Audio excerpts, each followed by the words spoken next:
क्यों हो रहा है?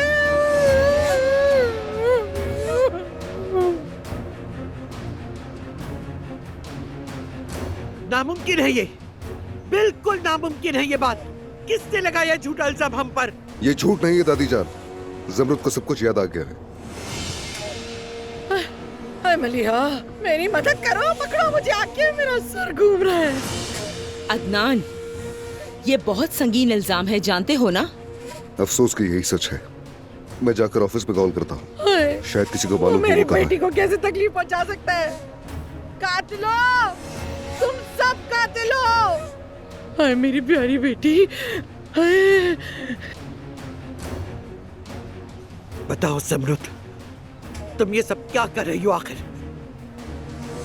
क्या तुम मेरे बेटे अब्बास के लिए जाल बिछा रही हो कोई?